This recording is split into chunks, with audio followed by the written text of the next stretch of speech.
აი დასერჩოთ მულტიმილიონერები და მილიარდელები, რომლებმაც თავი მოიკლეს, რატომ მოიკლეს, ხო? პირწმინდად აი ერთი და იგივე ესენი არა სიმპტომები არის. სცენარები, ხო? ხო, რატო? და ძირითადად არის სულიერი მომენტები. ბანკებში ვალები, რაღაცა სტრესი და ეს სტრესი რო გააქვს, მით უმეტეს ახლა ამდენი ვიღაცას გადააგდე, გადმოაგდე და ისა ეგ სიმშვიდეს უკარკავს ადამიანს. არა მშვიდი ადამიანი, რანაირი ბედნიერი ადამიანი იქნება, წარმოიდგინეთ 7 ძილიც კი არა გაქვს.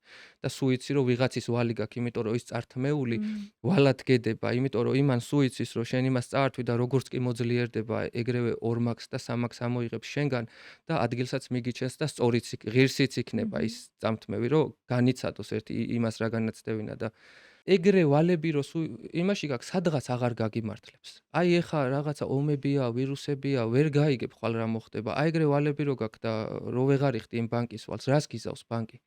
ვინმესთვის რამე უპატიებიათ, ეგეთი პრეცედენტი არსებობს?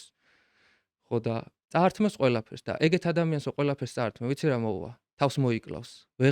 არ არსებობს რომ იმან ცხოვრება გააგრძელოს, იმიტომ რომ თან აი ვისთანაც კი ეგეთი ტიპის ადამიანებს ურთიერთობა აქვთ, ყველგან ფულის სუნი უდის ურთიერთობას. ნამდვილი, იმიტომ რომ შენ რო ყალბი გახდები, შენივე ნებით, ხო?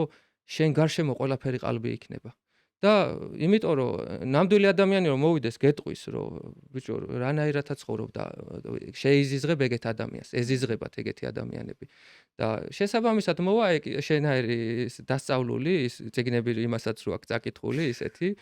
ხო როგორ და გავხდეთ ხო და როგორ მილიარდერი? გავხდეთ ტრილიონერი და შეგაქებს ისე რომ შენახარო ვინც ახარო, ხო და რა კაი ადამიანია ვიტყვი და აი ამ სიყალბეს შეიქმნი.